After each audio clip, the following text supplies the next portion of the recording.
Question number 218 क्या बोला, is sold car to be at a profit of 20%। B ने C को, देखो ए ने बी को बेची, बी ने सी को बेची, सी ने फिर डी को बेची और डी ने फिर ए को बेच दी, है ना। तो डी ने वापस किसको बेच दी, ए को। ये है कहानी, ठीक है, आप समझ गए, बिल्कुल समझ गए। अब करते हैं क्वेश्चन। इसने 20% के प्रॉफिट पे बेची, इसने 10% के प्रॉफिट पे बेची, इसने 9.09% के लॉस पे बेची, ठीक है। और इसने फिर क्या किया, 10% खर्च किए। तो पहले यहाँ तक निकालते हैं अपन। मान लेते हैं कि 100 रुपये की कार है, 120 हो जाएगा 20%, इसका 10% 12 रुपये, तो 132, ठीक है, बिल्कुल ठीक है।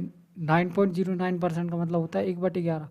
इसका 1/11 अपन निकालेंगे, कितना आएगा 12। तो 12 कम कर दिए इसमें, कितने 120, ठीक है। तो डी ने कार कितने में खरीदी, 120 रुपये में खरीदी। फिर क्या बोल रहा है कि डी ने 10% उस पर खर्च भी किए। तो 120 का 10% कितना हो जाएगा, 12 रुपये। 12 रुपये खर्च किए तो कितने की हो गई, 132 की। 132 की कार मतलब कीमत डी को कितनी पड़ गई, 132। फिर क्या बोल रहा है, उसने 8.33% के लाभ पर, 8.33% के लाभ पर किसको बेच दी, ए को बेच दी। 8.33% का मतलब 1/12, 1/12 इसका निकालेंगे, कितना आएगा 11।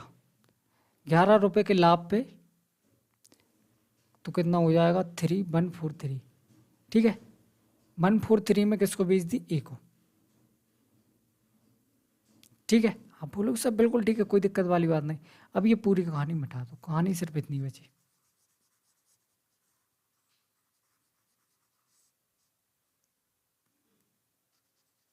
कहानी क्या है, कहानी यहाँ लिख देता हूँ। ए ने कार बी को बेची 120 में, और कितने में खरीदी, आप बोलोगे सर 143 में खरीदी।